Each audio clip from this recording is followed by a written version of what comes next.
Shalom, shalom, family. We at it again.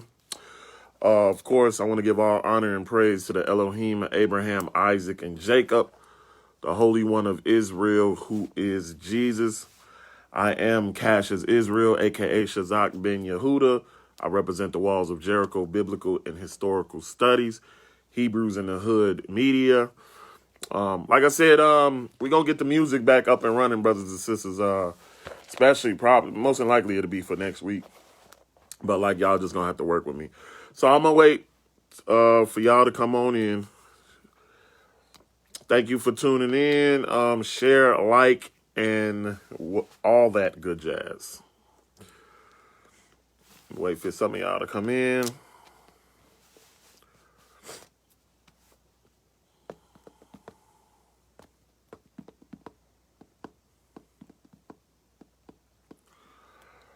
Boom, boom, boom, boom, boom.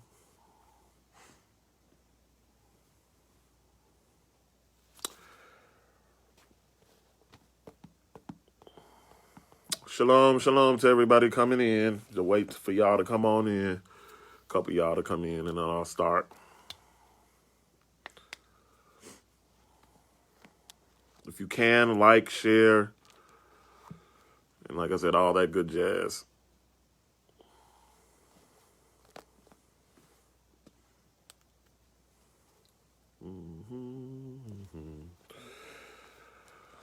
All right, so we'll just go ahead and start.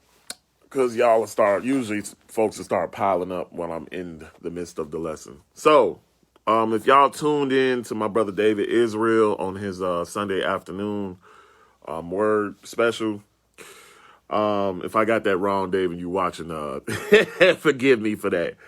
But like I said yesterday, brothers and sisters, what we were doing is we were dealing with judgment. And so many people have the wrong idea of what Christ was speaking about when he told folks, judge not lest ye be judged. We want to go into the context of what he was saying, right? Because how did it get to that same Christ coming? He said that in the flesh, but when he was in the spirit, he's setting up rulers, judges, and priests to judge the people on earth, brothers and sisters, mainly in Israel, but eventually it would have got to the being on earth, right? And that was the position of a priest, ruler, or judge. But then you come all the way down to the New Testament. Now he's saying, judge not, lest ye be judged. And a lot of people took that as, hey, you can't judge me, as in I can't criticize you about your behavior. But that wasn't even what he was really getting on, brothers and sisters, right? He was talking about sentencing you for sin. And we used to be able to do that when we were in the land, but judgment got taken away from us. Why? Because we perverted judgment, brothers and sisters. And that is what we want to get into, right? It's going to get back to us regaining that same judgment. As I showed you yesterday, when it comes to the first resurrection, you will have regained that same judgment, brothers and sisters, right? So let us get into this. And what we want to remind people is even when he came into the flesh, who was he speaking to, right? Who was the Lord speaking to when he said that? He was only dealing with one nation, right? So we're going to go over that. So let's start this at Matthew, the 15th chapter. Matthew, the 15th chapter. Matthew, the 15th chapter, and we are going to start at verse 21. Shalom, shalom to everybody tuning in. Shalom to you. Matthew, the 15th chapter, and we're going to start at verse 21. Matthew 15 and verse 21.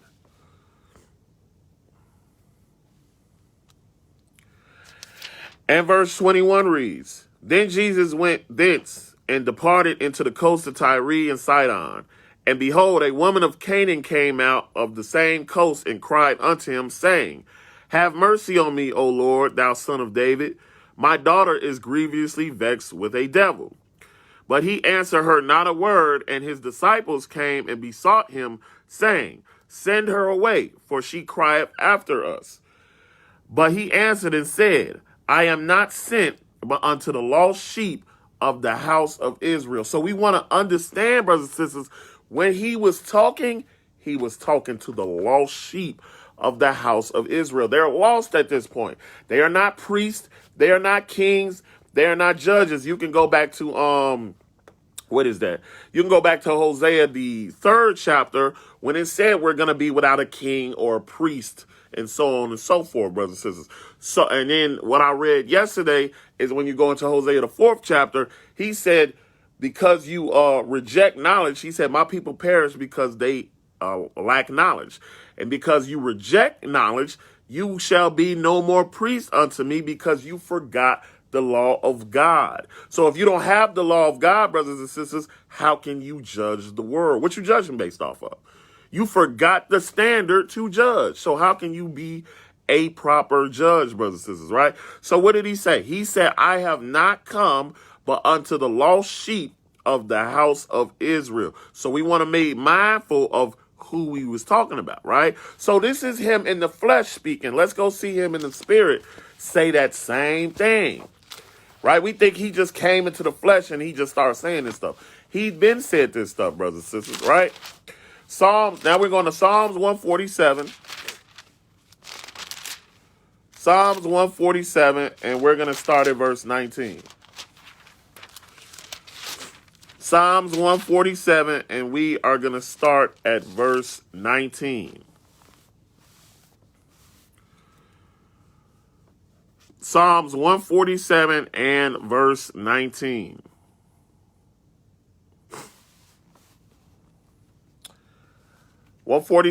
And 19.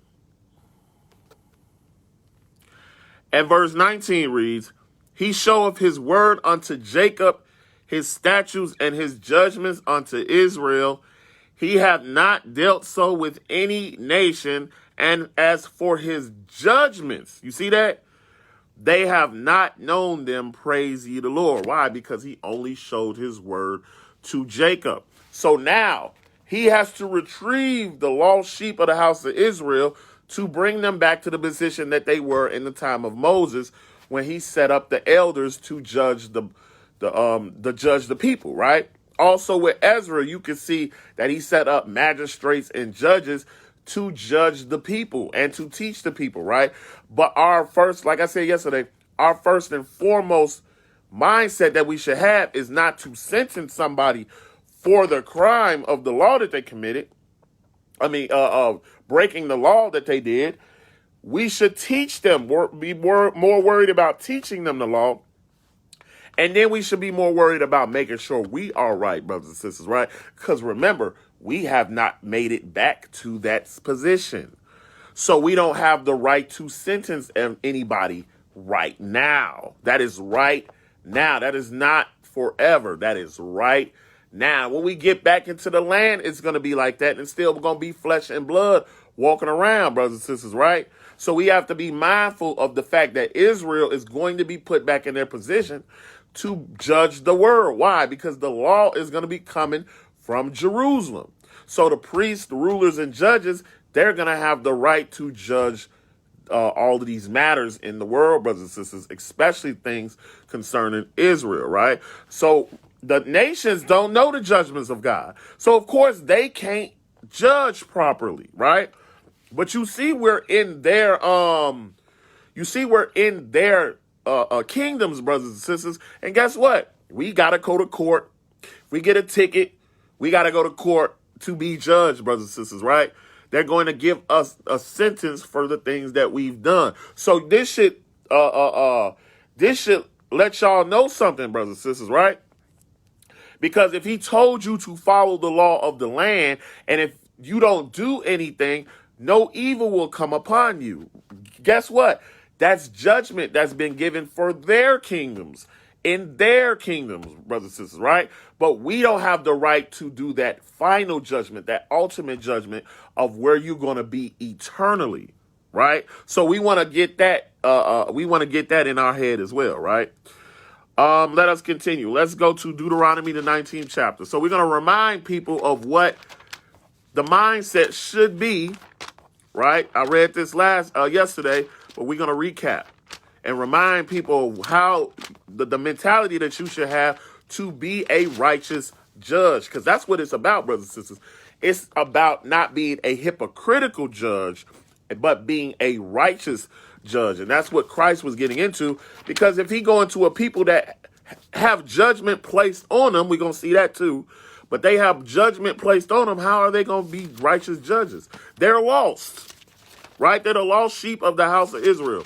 So they're lost, brothers and sisters. So how can the lost people judge the world? Right? So Deuteronomy the 19th chapter. And we're going to start at verse 15.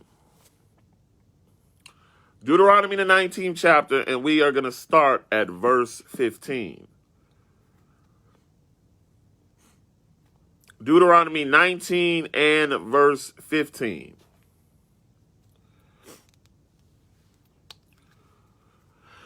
Deuteronomy 19 and verse 15.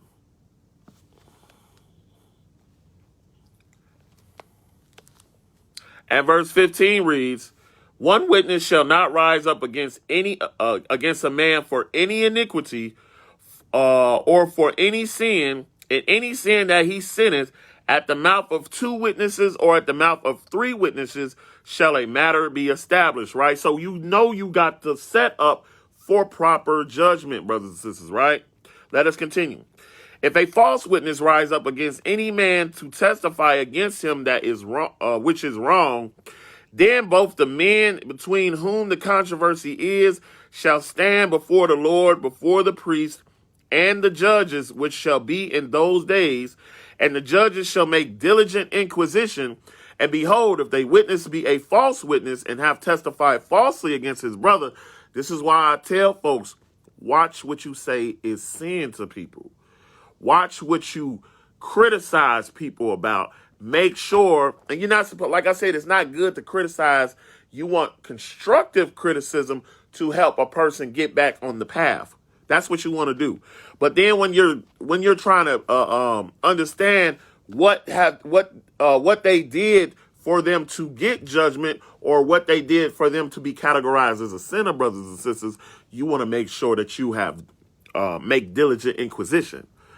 Right? Don't just be saying stuff. Don't just be saying, oh, you saying because that's how your emotions want things to be. No, you got to make sure it comes from the law and the testimony for it to be a fact, right? Otherwise, there's no light in you, right? So if you do end up being a false witness, what's going to happen to you? Let's continue. Verse 19. Then shall ye do unto him as he hath thought to have done unto his brother, so shalt thou put evil away from among you. So being a false witness, brothers and sisters, is also considered evil. So if you're a false witness, you can't be in the position of judge, right? You have to have good discernment and true discernment. As we read yesterday, brothers and sisters, when Moses set up the elders to judge, these were able men of truth who feared God without covetousness, who would justify the righteous and condemn the wicked. But then we went on to see that God had to judge the people that were on top, the gods, right? The other gods that are on earth, or the rulers, kings, and judges and things of that nature, right? He had to judge them because they were judging unjustly and accepting the persons of the wicked. So you have respect of persons. How can you be a righteous judge, right? So let us continue. Let's get more into this false witness. Because you have to understand, brothers and sisters, you cannot sit here and do these things and think God is going to put you in that position, right? Because you're going to mess everything up. It'd be a totally innocent person getting put to death because you're a false witness or you don't seek diligent inquisition, right? Shalom to you, bro. Shalom. We are going to Exodus, the 23rd chapter. Exodus, the 23rd chapter. Exodus, the 23rd chapter, and we're going to start at verse 1. Exodus, the 23rd chapter, and we are going to start at verse 1. Exodus 23 and verse 1. And verse 1 reads, "Thou shalt not raise a false report. Put not thine hand with the wicked to be an unrighteous witness." Right. So once again, our people, and we're going to see this, our people did this stuff, brothers and sisters. It got to the point where false witnesses was going everywhere. Then you had respect of persons, which that's all over Israel, even today. You got respect of persons all over the place. You have false witnesses, brothers and sisters, and you got people that will justify the wicked and condemn the righteous. We are not in a state where we can be proper judges, brothers and sisters. We have to come back to God, learn his ways, and then be placed back into that. But that's not going to happen until a set appointed time, right? Let us continue. Verse 2. "Thou shalt not follow a multitude to do evil, neither shalt thou speak in a cause to decline after many to wrest judgment." So if you don't have a knowledge on what somebody is doing, brothers and sisters, just don't say anything, right? Do not say anything, and do not put your hand with the wicked. Right, and we have done that all through Israel, all through our history. Right. Let us continue. Let's skip down to verse 7. Verse 7. And verse 7 reads, "Keep thee far from a false matter, and the innocent and righteous slay thou not, for I will not justify the wicked." Right, and we kept doing that, brothers and sisters. We just kept doing that, right? So let's go and see what we were doing it for, right? So we can get into this, right? Let's go to Micah, the 3rd chapter. Micah, the 3rd chapter. Micah, the 3rd chapter, and we are going to start at verse 1. Let's get to it. Micah, the 3rd chapter, and we're going to start at verse 1.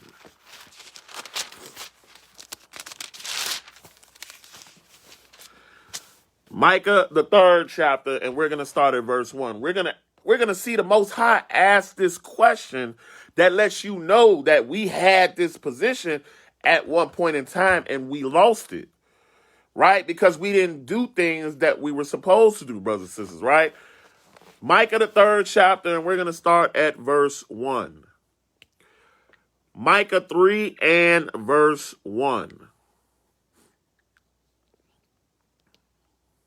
And verse 1 reads, "And I said, Hear, I pray you, O heads of Jacob." So he's talking to the people who are in authority over Israel, right? Excuse me. "And ye princes of the house of Israel, is it not for you to know judgment?" So Israel, it was for you to understand judgment, because the judgments of the Most High was given to you and only you. The word of God was given to you and only you, and it was not given to the rest of the nations. So he is asking, is it not for you to know judgment? Right? But what do? Right? We supposed to understand judgment, and we're supposed to understand how to judge righteously. But let's go see what we do, right? Let's skip down to verse 9. Verse 9. And verse 9 reads, "Hear this, I pray you, ye heads of the house of Jacob, and princes of the house of Israel, that abhor judgment and pervert all equity." So this is what Israel do. They abhor, they hate true judgment, and then they pervert all equity, equality, things being a just balance, brothers and sisters. Justice, they hate it. We hate it. So how can you be a righteous judge? So this is going to get you to understand when Christ starts speaking to Israel specifically, why he said the things that he said, brothers and sisters, right? Verse 11, "The heads thereof judge for reward." So you're able to be bribed, brothers and sisters. And then what's going to happen? When you're able to be bribed, you're going to justify the wicked and condemn the righteous. And so you can't have somebody in a head position that has that mentality. So it said the heads thereof judge for hire, and the priests thereof judge for reward, and the priests thereof teach for hire. Right? So that it's about the money to them. It's not about true righteousness. It's about that mammon. You cannot what? You cannot serve two masters. Right? Let us continue. And the prophets thereof divine for money. So it's all going back to money. A lot of things when it comes to evil because of the love of money, right? A lot of things end up being out of place, right? The foundation of the earth is out of course because why? The heads and the judges and the priests and the prophets, they judge for reward, hire, and money. They're able to be bribed. So he cannot have people like that in that position when it comes to his righteousness and his true judgment, right? Let us continue. It says, yet will they lean upon the Lord and say, is not the Lord among us? None evil can come upon us. Therefore shall Zion be, for your sake, be plowed as the field, and Jerusalem shall become heaps, and the mountain of the house of the high places of the forest, brothers and sisters, right? So we understand why Israel was taken out of position. Why? Because the judges, they judge for hire. The priests do it for the judge for reward. I'm sorry. The priests do it for hire. The prophets do it for money. It's all going back to the same thing. You can be bribed, right? That's why you pervert all equity and abhor judgment, because you can be bribed. Somebody can make you pervert whole judgment and have respect of persons for that cash flow, right? So you don't want to be like that, brothers and sisters, right? So how you going to be put in that position? Let us continue. Now let's go to Matthew, the 23rd chapter. So we're going to get into some examples of who was like this, right? And who was put in that position to be the judges over the people, but they did not do it correctly, brothers and sisters. That's why everything went haywire, right? So we're going to go to Matthew, the 23rd chapter. Matthew, the 23rd chapter, and we're going to start at verse 1. Matthew, the 23rd chapter, and we are going to start at verse 1. And this is to all the people out here. This is pointing to the first resurrection, because that's when we're going to get that place back, right? When we go back into the land, we're going to get that place back. So if you want to be back in that position, brothers and sisters, you're going to keep these laws, statutes, and commandments. You're going to follow Christ so that you can reign and be priests and kings with him and reign for 1,000 years. That's the position you want to be back in, right? And then what happens? You get to judge the whole world, right? When it comes to the final judgment, right? You'll be put in that position, brothers and sisters, right? Because God put you there. Remember, we cannot judge based on our own righteousness, but God will put us in the position for his righteousness to judge different matters. So we have to be mindful of that. Matthew, the 23rd chapter, and we're going to start at verse 1. Matthew, the 23rd chapter, and we are going to start at verse 1. And verse 1 reads, Then spake Jesus to the multitude and his disciples, saying, The scribes and the Pharisees sit in Moses' seat. So they sit, and we're going to see what that actually means, right? They sit in Moses' seat. They sit in the seat of authority, brothers and sisters, right? Let's continue. Verse 3. All therefore whatsoever they bid you to observe, that observe and do, but do not ye after their works, for they say and do not. So these type of people, they're put in this position, brothers and sisters, but they're just like the folks that Micah was talking about, right? It says that the heads thereof judge for reward, or the judges thereof, the heads thereof judge for reward, and the priests teach for hire, and the prophets divine for money.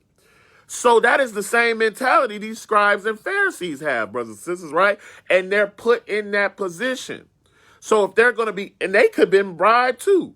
You could come up here and bribe a Pharisees and all that, especially the ones that was under the Herodian dynasty, you can come and bribe them and they're going to pervert judgment.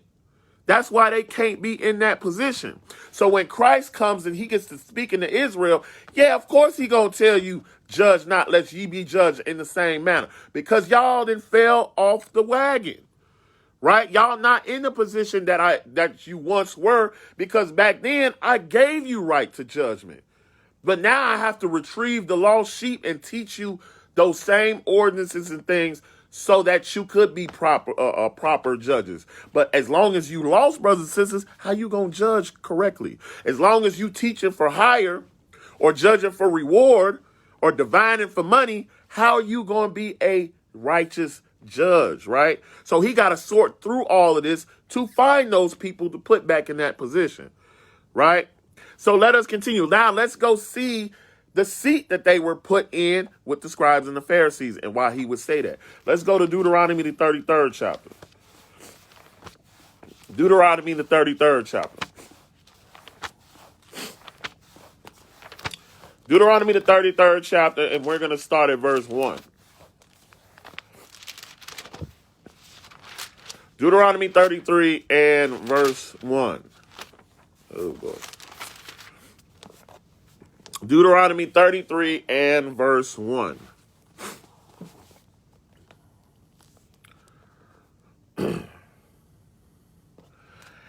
And verse 1 reads, and this is the blessing wherewith Moses, the man of God, blessed the children of Israel before his death. And he said, the Lord came from Sinai and rose up from Seir unto them. He shined forth from Mount Paran, and he came with 10,000 of saints. From his right hand went a fury law for them, right? So we know that this law is the law or the standard that you shall be judged by, brothers and sisters, right? Let us continue. Moses commanded us a law, even the inheritance of the congregation of Jacob. And he was king in Jeshurun when the heads of the people and the tribes of Israel were gathered together. So Moses was put in a king's position, brothers and sisters, right? He was put in a king's position. Now, this is not the monarch like how Saul and them came up, but he was in a position of king, brothers and sisters, right? So we understand that the scribes and the Pharisees were in this seat. And so they had right to judgment, or they were supposed to have rights to judgment. But we're going to see what they did, brothers and sisters. We're going to see an example of what they did, and they could not keep being in that position. That's why he had to warn them, hey, beware the leaven of the scribes and the Pharisees, who are hypocrites. You don't want hypocrites being the heads of your people, brothers and sisters, right? Because they're going to mess everything up. They're going to pervert judgment. Then you can bribe them. You can give them all type of money. Then they, once again, like what Deuteronomy 25 and 1 says, they going to justify the wicked and condemn the righteous instead of justifying the righteous and condemning the wicked. That's what money will do to you. That's what bribes and things like that will do to you. Make you have respect of persons. So now you are accepting the persons of the wicked because you want to judge for reward and hire, brothers and sisters, right? So let us go see an example of what these scribes and Pharisees had done, right? Let's go to Matthew the 15th chapter. I'm sorry. Matthew the 15th chapter. Matthew the 15th chapter, and we're going to start at verse 1. Matthew the 15th chapter, and we're going to start at verse 1.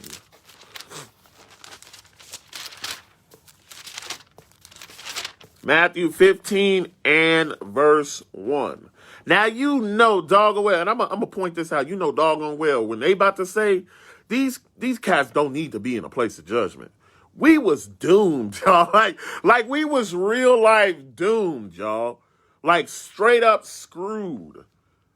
Because these guys was in Moses' seat. That's what people got to understand. So like I said, when Christ came on the scene, look what he looking around. Like, these ain't the people that I set up for judgment. No, I got to reteach them, sort them out. You know what I'm saying? Right? Because you got the wheat and the tares. I'm going to sort out the wheat and the tares. And I'm going to get rid of the tares at the harvest. Then I'm going to be able to put them back in that position. Right? Matthew 15 and verse 1. Matthew 15 and verse 1.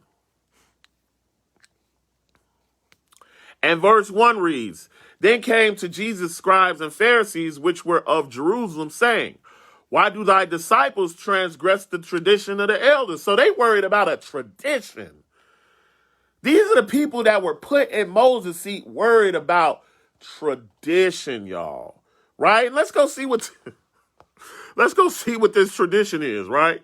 Let's continue. For they wash not their hands when they eat bread. Now you got this whole moral code that we're living by, brothers and sisters, and they sitting here worried about you washing your hands. They want to kill you for not washing your hands before you eat or when you eat bread, when you eat a meal, right? Of course, you want to be sanitary, brothers and sisters, but that ain't got nothing to do with judgment. Look how far we done fell for them to be worried about washing your hands, and they coming up to him like he did something wrong, like he didn't allow them to really do something wrong. So let's see what Christ had said to them in response. Verse 3. But he answered and said unto them, Why do ye also transgress the commandment of God by your tradition? Right? So your tradition has overruled the commandments of God. And you think you can be in a position to judge, to sentence somebody to judgment? No, because we would be dying for not washing our hands. Right? And so we don't want these type of folks, these hypocrites, to be in this position. We got to sort them out, brothers and sisters, right? Verse 4.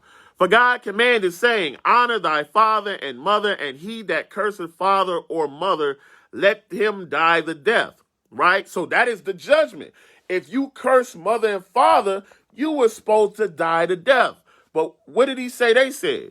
Verse 5. But ye say, Whosoever shall say to his father or his mother, It is a gift, by whatsoever thou mightest be profited by me, and honor not his father or his mother, he shall be free.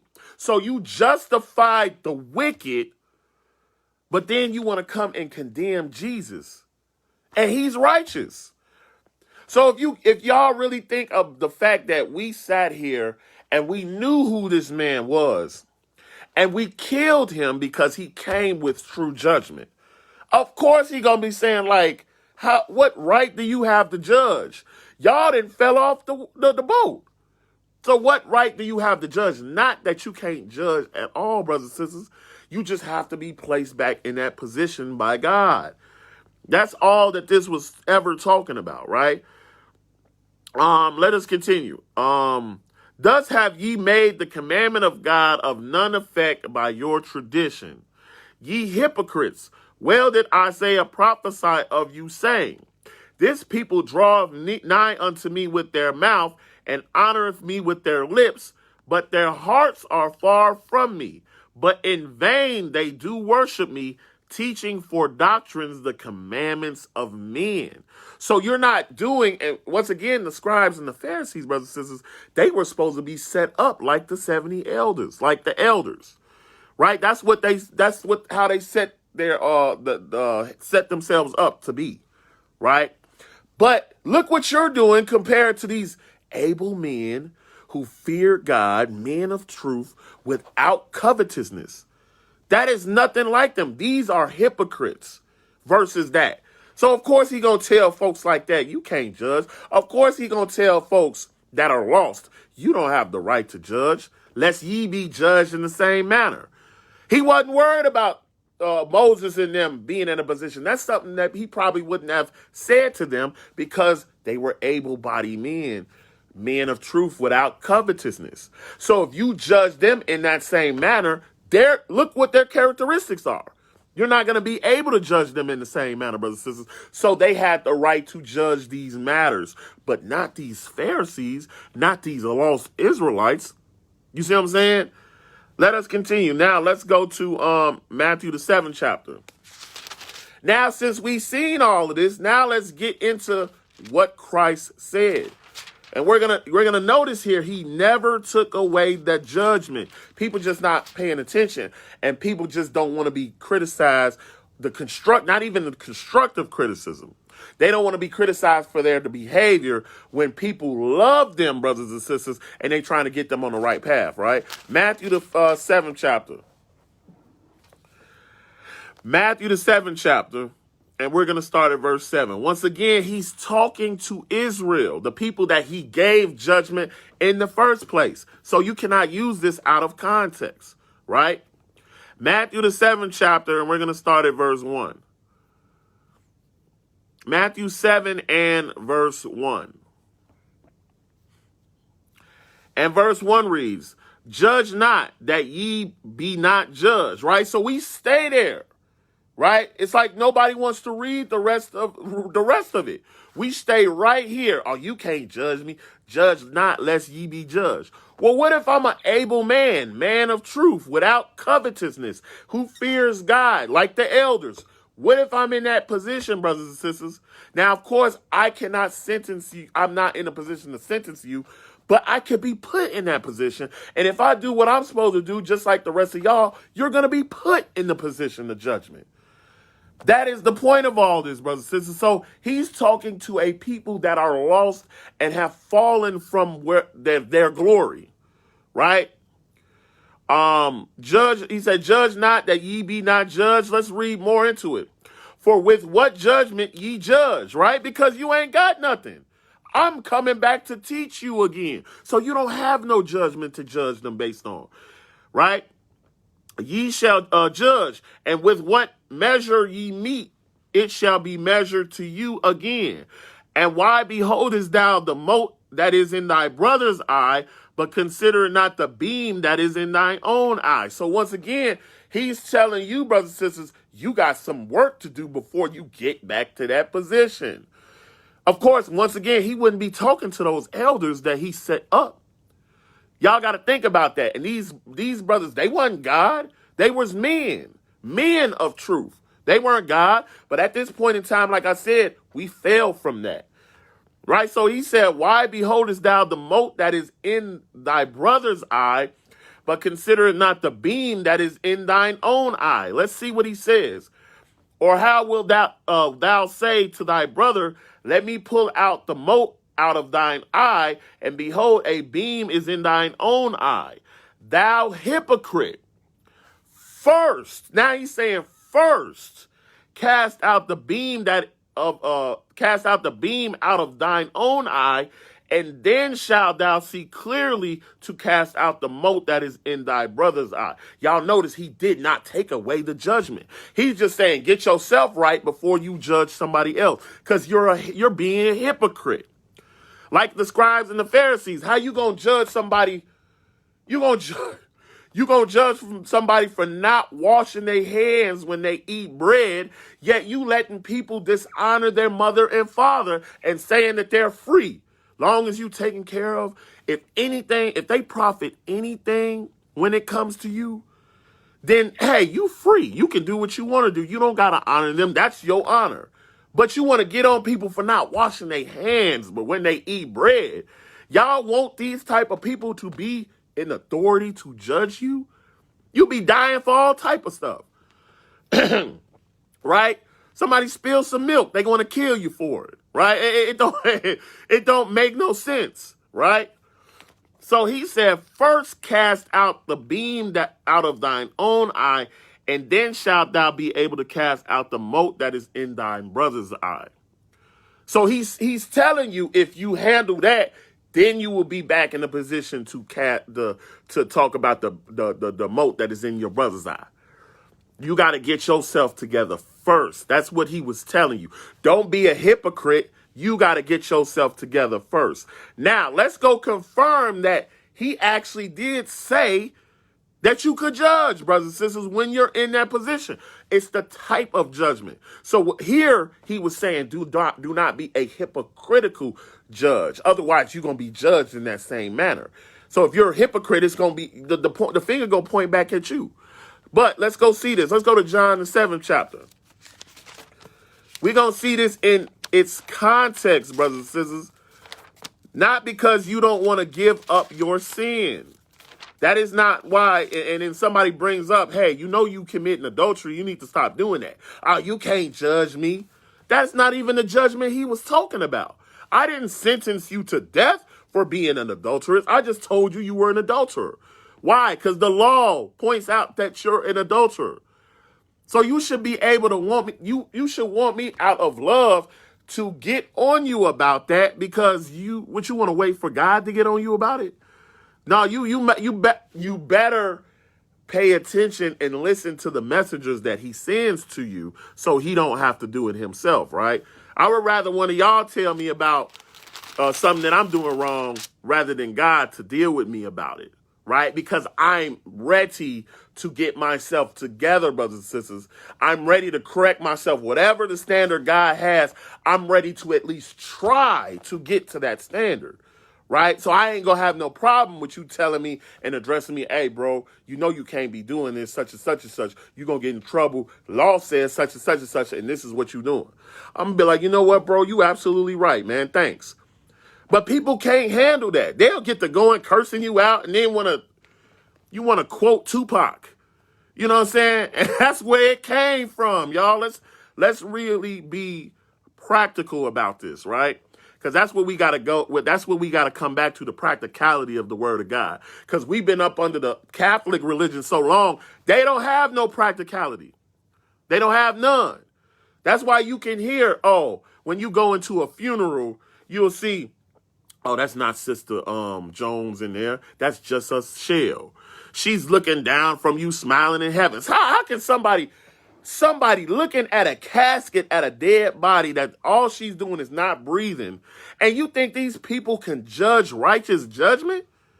No, no, we're not going to have that in Israel, especially, right? So John, the 7th chapter, and we're going to start at verse 14. John, the 7th chapter, and we're going to start at verse 14. John, the 7th chapter, and we're going to start at verse 14. We're going to see what Christ said. John 7 and verse 14. And verse 14 reads, now about the midst of the feast, Jesus went up into the temple and taught. And the Jews marveled, saying, how knoweth this man letters, having never learned, right? Because they gotta learn it from them, right? If you ain't been taught by me, you don't know nothing. So the arrogancy of these Jews, brothers and sisters, is something else. But you want these people to be empowered to judge you, right? Let us continue. Verse 16. Jesus answered them and said, my doctrine is not mine, but his that sent me. And we got to understand that. He was coming to judge with the Father's standard. The Father's standard. He's delivering, he's the word. He delivers the message, brothers and sisters. But that is the Father's standard. So he said, I'm not coming with my own doctrine. I'm coming with the doctrine of him that sent me, right? Verse 17. If any man will do his will, he shall know the doctrine, whether it be of God or whether I speak of myself. So if you do the will of the Father, brothers and sisters, then you will be in a right place to discern judgment, right? Verse 18, he that speaketh of himself seeketh his own glory, but he that seeketh his but he that seeketh his glory that sent him, the same is true, and no unrighteousness is in him. So you see that? So when you get to that point where you're seeking the glory of one that sent him, no unrighteousness is in you. Therefore, you can be a righteous judge. So we gotta be mindful of this, right? You're not coming with your own doctrine. You're not coming with your own standard. You're not speaking from your glory. And a lot of Israelites do that. They make it seem like they teaching for the benefit of the people, and they teaching for their own glory, brothers and sisters. Trust me, you do not want these people in a head position judging you. I'm glad he took it away from us because we didn't know what to do with it, right? Let's continue. Verse 19, did not Moses give you the law, and yet none of you keepeth the law? Now you see why we can't have any judges, right? Because none of y'all keep the law. So how you going to judge with no law? This is real simple, y'all. Real simple. And then he said, why go ye about to kill me? So you're trying to condemn the righteous. Because you killing the man that was sent by the Father, or trying to kill him, and they end up killing him, right? He said, did not Moses give you the law, and yet none of you keep the law? Why go ye about to kill me? The people answered and said, thou hast a devil. Who goeth about to kill thee? So you know they didn't have right judgment, right? Because they didn't even understand if this man was from God or for himself. And so if you had the law, statutes, commandments, if you really had the law and the testimony and understood true judgment and discernment, you would have known that this man was sent by God. But since you want to condemn and kill him, you're not a righteous judge, brothers and sisters, right? So that's what we got to be mindful of. They thought he had a devil. That's crazy. You got this brother that I'm talking about. You got this brother, he on point, righteous, doing the will of the Father, all that. And when you get to the point where you want to condemn him, you need to be sat down. You need to be sat down. You don't need to be in that position, brothers and sisters, right? Let us continue. Verse 21. Jesus answered and said unto them, I have done one work, and ye all marvel. Moses therefore gave unto you circumcision, not because it is of Moses, but of the fathers. And ye on the Sabbath day circumcise a man. Now watch this. You circumcise a man on the Sabbath day, right? Because the scriptures should not be broken. So it's not unlawful to circumcise a man and do work. That's the work of the Lord. That's not personal work. So it's lawful to circumcise a man on the 8th day if his 8th day birth falls on the Sabbath day, right? And it says, verse 23, if a man on the Sabbath day receives circumcision, that the law of Moses should not be broken, are ye angry at me because I have made a man every whit whole on the Sabbath day? So I cured a man from his ailment on the Sabbath day. And you circumcise a man on the Sabbath. How is this not the same thing, y'all? Y'all see what I'm getting at? It was the same. You should have been on the same wavelength. But you want to punish him for doing the work of God on the Sabbath day, but you don't want to be punished for doing the work of God on the Sabbath day. How can you talk about somebody that got a beam in their eye and won't work on the mote that is in your eye? He said, first get yourself together. Then you can see clearly of the mote is in our brother's eye. And then even when you're in that position, you're going to teach that brother how to get it out of his eye. You're not going to condemn him first and foremost. You're going to teach him first. And then if he keeps doing that and you're in that position and God gives you that position, brothers and sisters, put you in that position, then you will be able to see clearly to be a righteous judge, right? So they trying to condemn this man for doing the same type of thing they did on the Sabbath day, right? So let's see what he said. Verse 24, judge not according to appearance, but judge righteous judgment. Oh my God, did Jesus just say judge?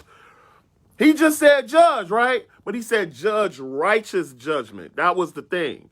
So if he's saying judge righteous judgment here, but then in Matthew 7, he said judge not lest ye be judged, we know that there's a middle ground, a difference between that. What is that? That's hypocritical judgment. This is righteous judgment. Let's understand that it's two different things, brothers and sisters. Righteous judgment is lawful. Hypocritical judgment is unlawful. So let's understand that, right? Judging was not unlawful in the Torah. According to Torah, it was not. But you can't be a hypocritical judge. That's what he was getting into. So what did he say? He said, judge not according to appearance, but judge righteous judgment. Let's go confirm that. Let's go to 1 Samuel, the 16th chapter. 1 Samuel, the 16th chapter.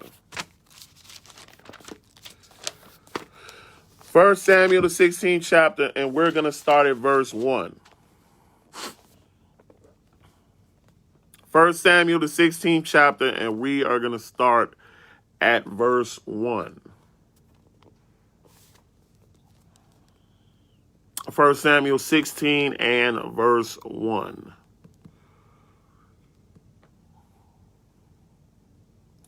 And verse 1 reads, and the Lord said unto Samuel, how long wilt thou mourn for Saul, seeing I have rejected him from reigning over Israel fill thine horn with oil and go. I will send thee to Jesse excuse me. I will send thee to Jesse the Bethlehemite, for I have provided me a king among his sons. Now you got Samuel who's still mourning over somebody that God rejected. That's another thing you got to understand, brothers and sisters. You'll sit there and be like, man, Joe, give him another chance, Lord. This man blatantly disregarded what God wanted him to, and you want the Lord to give him another chance, or you're over mourning about somebody the Lord has rejected, right? So you don't want to be in that position either. Move on. He said, move on. Go to the next king. Go to the next ruler, because he's going to do what I want him to do. So don't keep mourning over him, right? So let's see what else he says. Let's skip down to verse 7. Same language that Christ said, right? Same type of language. Well, this is Christ. So in the spirit, this same language in the spirit and in the flesh, he's the same yesterday, today, and forever, right? Verse 7, but the Lord said unto Samuel, look not on his countenance or on the height of his stature. So just because he was in that position, don't look at him for that, right? He said, because I have refused him, for the Lord seeth not as man seeth, because what we see, we judging from appearance. We're judging from status and stature, brothers and sisters. That's how we judge. If we judge for, once again, what we read in Micah, the 3rd chapter, we judge for reward. We teach for hire, and we divine for money, right? So that's how man looks at things, but it says the Lord seeth not as man seeth, for man looketh on the outward appearance, right? So even Christ said, judge not according to appearance, but judge righteous judgment. It says, for a man looketh on the outward appearance, but the Lord looketh on the heart, right? Because the heart is supposed to be filled with the law, statutes, and commandments, brothers and sisters, right? That's what the heart is supposed to be filled. Ain't that part of the new covenant? For the laws to be written in your mind and in your heart. So if the Lord is looking at your heart, what is he looking for? He's looking for them laws to be written in there. He ain't looking for the outward appearance. So if man is looking like this, man ain't got the right to judge if that's how he's looking. If he don't think like how the Lord think, he don't need to judge nobody. He got to get himself together. He got to get that beam out of his eye. Don't worry about the mote in your brother's eye. Get the beam out your eye first, brothers and sisters, right? So let us continue. Let's go to 2 Peter, the 3rd chapter. 2 Peter, the 3rd chapter. We're going to look at other things, other examples of how our mentality is and why we should not be in a place of judgment, right? And like I said, right now. 2 Peter, the 3rd chapter, and we're going to start at verse 1. 2 Peter, the 3rd chapter, and we're going to start at verse 1. We're going to see what's going on in the last days that will make it even more apparent that people should not be in that position, right? 2 Peter chapter 3 and verse 1. 2 Peter chapter 3 and verse 1. And verse 1 reads, this second epistle, beloved, I now write unto you, in both which I stir up your pure minds by way of remembrance, that ye may be mindful of the words which were spoken before by the holy prophets, and of the commandment of us, the apostles, and of the Lord and Savior. Knowing this first, that there shall come in the last days scoffers, walking after their own lust. So we understand this, brothers and sisters. Understand and know that they're going to be scoffers, walking after their own lust in the last days. So, of course, we got to retrieve the lost for you to be put in that position. But if you're a scoffer and you're walking after your own lust, you ain't got the right to judge nobody, right?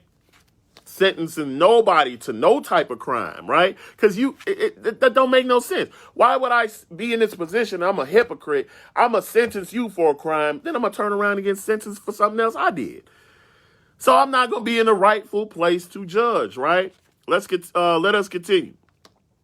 So it said in the last days will be scoffers walking after their own lust and saying, where is the promise of his coming?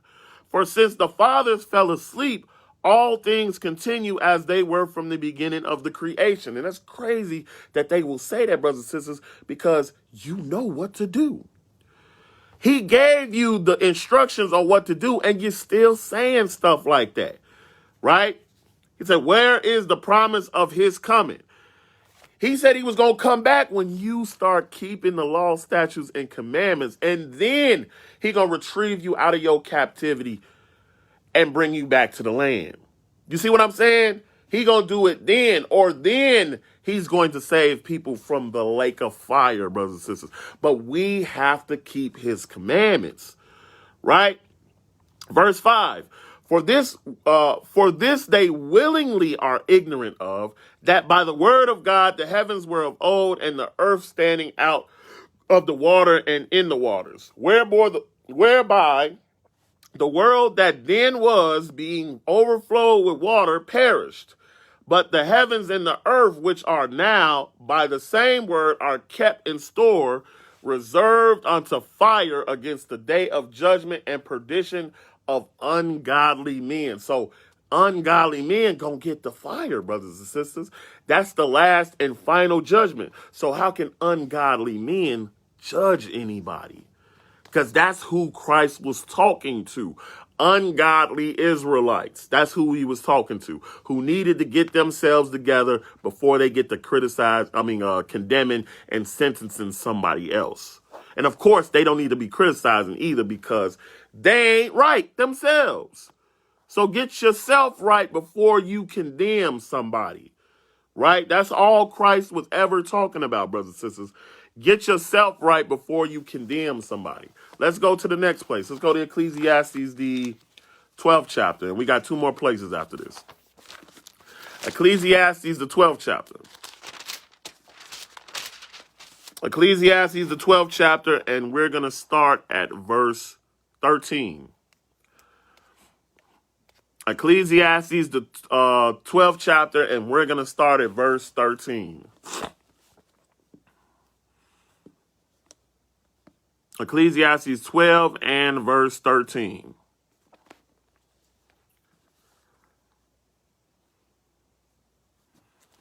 And verse 13 reads, let us hear the conclusion of the whole matter.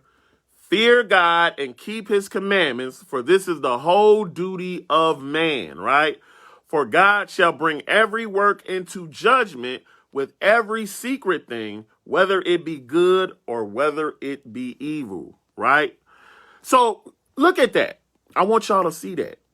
He said he going to bring every work into judgment, whether it be a secret thing, whether it be good or whether it be evil. So if you guys are all talking about don't judge me for the evil, well, I'm not going to recognize you for the good then, because that's still judging, right? It said that judgment, he said he going to bring every work into judgment, whether it be good or evil. You see what I'm saying? So if you're going to tell somebody not to judge you, don't expect them to talk about your good qualities either. That's why it doesn't say, that doesn't make any sense if you're going to say it like that, brothers and sisters. Let's bring it into context, right? Let us bring it into context. Let us keep going. Now let's go to Zephaniah, the 3rd chapter. And we're going to see what is on Israel that makes them unable to be the people that they used to be, the judges of the world, brothers and sisters. Zephaniah, the 3rd chapter, and we're going to start at verse 14. Zephaniah, the 3rd chapter, and we're going to start at verse 14.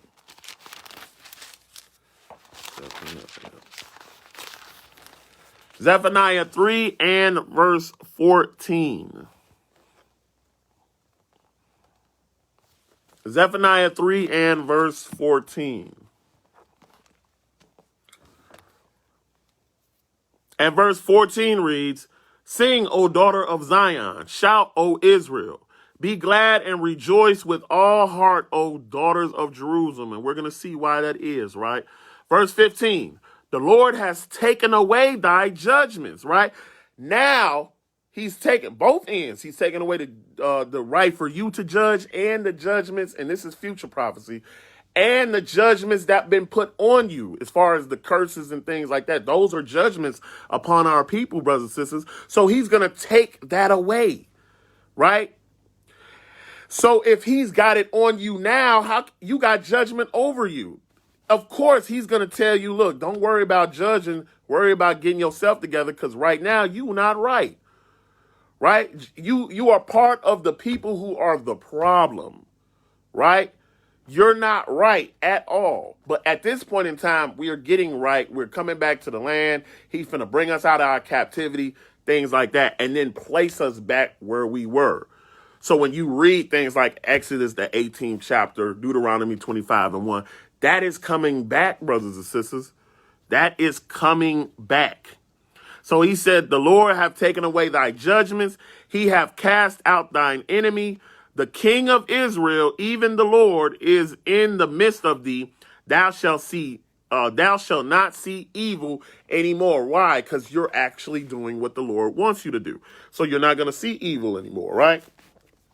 Verse 16, in that day it shall be said to Jerusalem, fear not, and to Zion, let not thine hands be slack. The Lord thy God in the midst of thee is mighty. He will save, he will rejoice over thee with joy. He will rest in his love. He will joy over thee with singing, right? And once again, the ultimate judge, brothers and sisters, the ultimate judge, look how he's coming. He said, I will save. I will rejoice over thee with joy. I will rest in, we will rest in his love, right? I'm paraphrasing, right? I'm flipping it around. But this is the mindset that he has for his people. So he said, I don't want the wicked to perish. But guess what? Our people wanted the righteous to perish. He don't even want the wicked to perish. He trying to make sure the wicked do what they're supposed to so he doesn't have to kill them. So, of course, you definitely, if you don't have that mindset with your brothers and sisters, you definitely ain't finna get back to that position, right? Definitely. Let us continue. He said, I will gather them that are sorrowful for the solemn assembly, who are of thee, to whom the reproach of it was a burden. Behold, at that time I will undo all that afflict thee, and I will save her that halteth, and gather her that is driven out, and I will get them praise and fame in every land where they have been put to shame. So look at what he's going to do, right? Look at the reward that he's going to do for his obedient children, right? That is the reward, brothers and sisters, and that is what you should be looking forward to. He said he will get you praise and fame in every land where you have been put to shame. So everybody that sees us as a reproach, as a hissing, all these things as a mocking, they keep mocking us, they keep doing these evil things to us. He said he's going to make us famous where we were at shame, brothers and sisters. That's what a real judge will do, and he's trying to get his people back on board with him. First and foremost, I'm going to teach you my ways. I want you to do them. I'm going to give you grace. I'm going to give you time to get yourself right. And he is all righteous. He don't have to do that. But we'll kill somebody because they ain't washed their hands when they eat bread, right? So it don't make no sense, right? Or you sitting here, you healing somebody on the Sabbath day.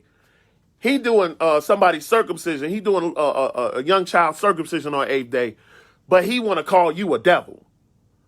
That don't make no sense. You see how stupid that is, y'all? Y'all doing the same thing, yet you want to call him a devil. Why? Because he's actually outshining you, but not even trying.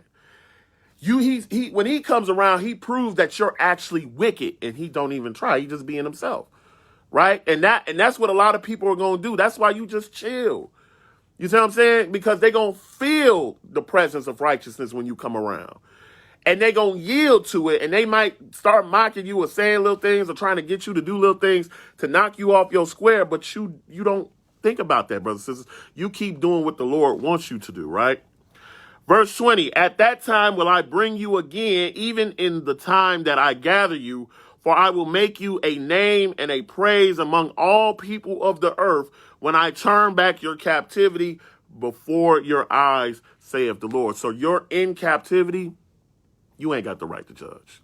You're not ruling your own land and running your own government, you don't have the right to judge. And you got to understand that, brothers and sisters.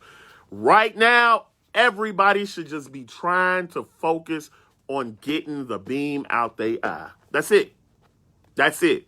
The Most High is going to put you, if you do what you're supposed to do, the Most High is going to put you back in that situation, that position, and then you will have the right to do righteous judgment, brothers and sisters, right?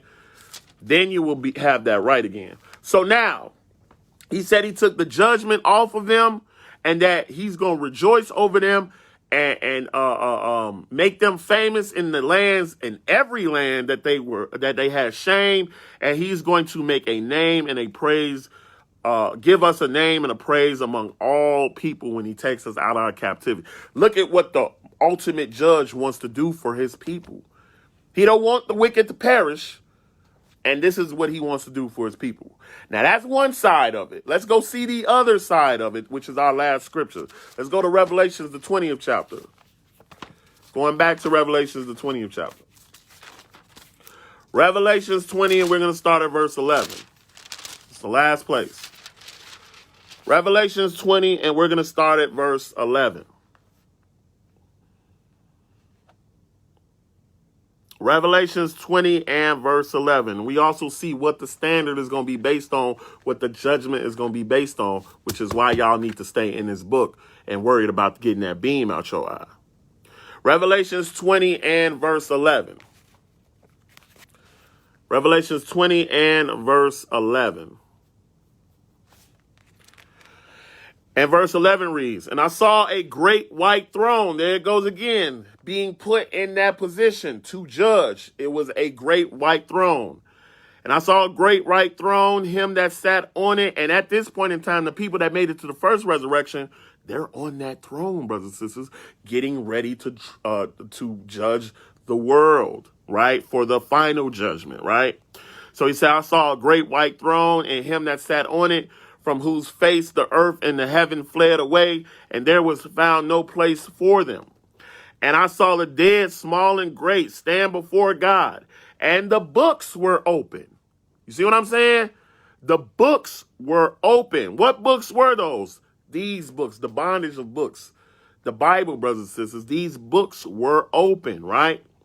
And said another book was open, which is the book of life. And the dead were judged out of those things which were written in the books according to their works. So if your works were contrary to what's written in the books, you in trouble, brothers and sisters, right? And you will get taken out of the book of life. When you are added to it, he can blot you out if you don't do according to what's in those books, right? Verse 13, and the sea gave up the dead which were in it, and death and hell delivered up the dead which were in them. And they were judged every man according to their works, right? So don't let nobody tell you ain't got to get no works. Didn't Christ say get the beam out your eye? That means you got works to do, brothers and sisters, right? Verse 14, and death and hell were cast into the lake of fire. This is the second death. And whosoever was not written in the book of life was cast in the lake of fire. So while we saw how he was going to do if you do what he's supposed to do, this is what's going to happen if you don't do what he's supposed to do, that he wants you to do, brothers and sisters. If you don't do according to what's in these books, you're going to be judged according to what's in these books. So if you don't know and haven't been taught and you ain't living according to what's in these books, how can you give righteous judgment? Because that's the only place where judgment is coming from. What is in these books? Right? So I hope y'all was edified. Like I said, we had the wrong idea of what judgment is. Now, once again, you do want to get yourself right now. You want to worry about that. But brothers and sisters, it never said that only. That is a quote from Tupac. It never said that only God can judge. How can that be when God in the Torah is setting up men of truth to judge these people? Y'all got to think about that. Then we show why that he said the things he said is because Israel, the people he was talking to, they fell off of judgment because what they want to do. They judge for reward. So he took it away from them. That was what Christ was talking about. He never said that righteous judgment was unlawful.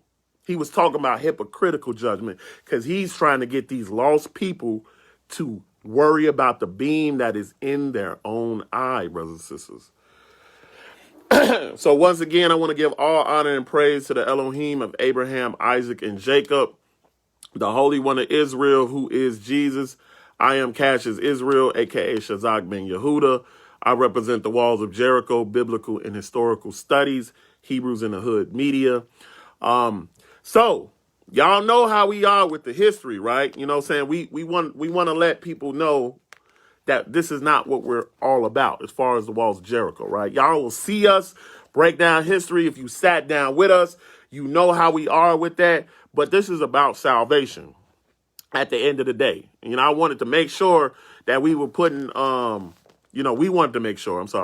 we were putting out lessons to let y'all know salvation is the name of the game. It ain't about who Antiochus or Epiphanes is and all this other stuff. However, we got Black History Month coming up next week. And y'all know how we get down. We love us some Black history, especially about our people. So I'm going to give y'all the title of it just to make sure that I stay on it so I can make sure I put my all into this, of course, when it comes to breaking down our history and things like this. Of course, put your all into all of it. But the title will be, I am the one that took down Egypt. And so we going to discuss, because so many people, once again, as I was explaining, brothers and sisters, so many people think that this is the white man's book. I'm going to show you how stupid that sounds. I'm going to show you how really stupid that sounds. Because my thing is, even if this was the white man's book, the fact that it's saying that it's what it's saying in the book about what happened to all these nations would mean it's still the real God. So the white man's God is the real God, if that was the case, because none of the other gods were able to stop what he said what was going to happen, right? And of course, it's part of the Black History series, which is bringing Jesus back to Africa, because we're going to bring Jesus back to an Afrocentric, Hebraic, you know what I'm saying? That's why I said, and not a European thought process, brothers and sisters, right? We got to get him back to our people, right? So I hope y'all tune in for that. That is going to be, good food for thought. Yeah, that's gonna be a powerful lesson. You know what I'm saying? And the rest of them are gonna be as well. As far as all months, we're going to deal with the Black history, of course, like our elders do. You know what I'm saying? We follow in the footsteps of the elders. Y'all also tune in as far as Black History Month, the IOG, and things of that nature. They putting their plugs and stuff out there. And we're going to just bring people back to what they're supposed to be, brothers and sisters, because at the end of the day, we are the priest, not anybody else. And thank you for your time, and shalom.